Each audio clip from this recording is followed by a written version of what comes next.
Lagos is littoral to the Atlantic Ocean, and its topography consists of lying coastal beaches, extensive inland lagoons, marshes, creeks, and mangrove wetlands at elevation of 0 to 2 meters, and upland areas with moderately drained soil and an elevation range of 2 to 50 meters above sea level. I would say Lagos, from the name lagoon, means that it's really awash with water. It's a water zone. In fact, major parts of Lagos, Ikoyi, Victoria Island, they are below the sea level. A very low-lying coastal city.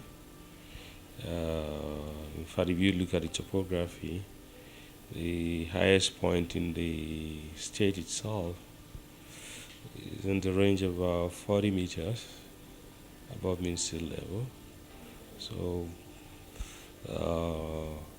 the state itself is like within the Laguna system, and then some rolling, elevated areas, creeks, and it's strictly a low-lying coastal city that is very low in elevation.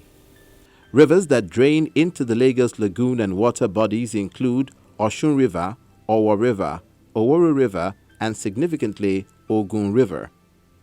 Brackish water sources include Ologe Lagoon, Lekki Lagoon, Badagry Creek, and Lagos Lagoon, which the Ogun River discharges into. Virtually, if you look at the state, which is about 3,800 square kilometers, the water bodies occupies close to more than 1,000 square kilometers out of all these areas. So there's a lot of water bodies, surface water, and then there are some major rivers flowing through, like the Ogun River, which is the main source of potable water for the city itself.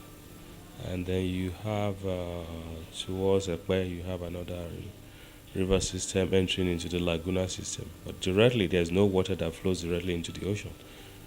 They all flow into the Laguna systems. The state is blessed with abundant groundwater from the coastal plain sands aquifer that gets amply recharged as Lagos experiences an average annual rainfall of about 2 meters. With the rapid population growth rate of Lagos, the LWC has not been able to meet the growing demand for water. In terms of underground water and surface water, is quite rich.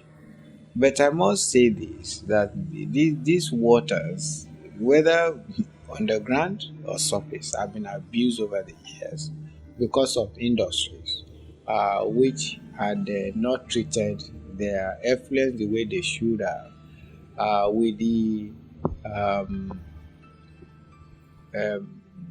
establishment of the then Federal Environmental Protection Agency and the Lagos State Environmental Protection Agency, LASEPA, there has been consciousness, and they've tried to bring life back to the rivers. But I must say again, if we still have situations where our sewage is being discharged into our river bodies, and you have a lot of garbage still being dumped, because you can see on our water course a lot of disused plastics floating all over the place, and has really reduced the aesthetics of this waterfront. And of course, that you have a lot of the factories that are discharging effluent not having a water treatment facility at the state of the art, so that we can preserve and bring life back to these water bodies. Lagos, the fastest growing city in Africa, is currently facing a water management crisis.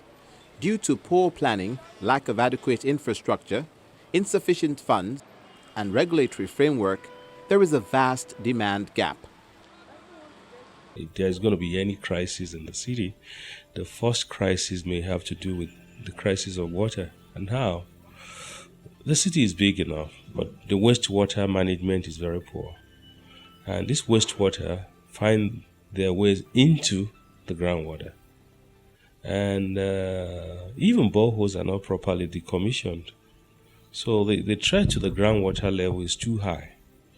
And even when you look at the groundwater level threat, which will eventually, if Lagos is not careful, may make potable water to be very scarce. The one that is coming in through Ogun, that is, the intake from Ogun River itself is another challenge, because the upper basin of Ogun is, because of the land use activities, agricultural and everything, the quality is dwindling.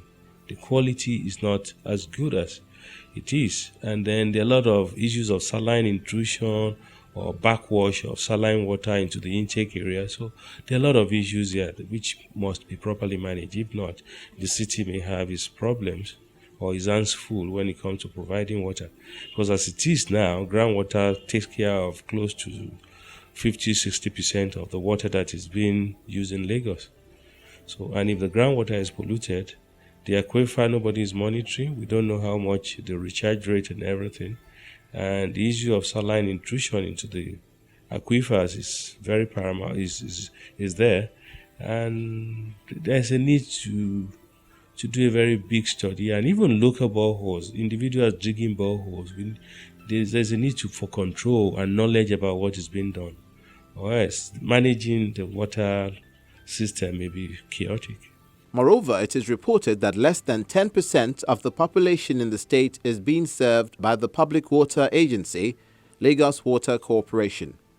The rest of the population gain access to potable water either from private boreholes or from informal private sector participants such as water vendors. This situation is further worsened by certain factors such as population growth, climate change, unreliable electricity, inadequate enforcement, and water leakages and theft that cause 60% unaccounted for water loss. There are a number of water projects for Lagos. Of course, the biggest is the Iju Water Works, and I think there was one supported by the World Bank and possibly some other bodies that attempted to provide water for the mainland, especially around Agege, that axis.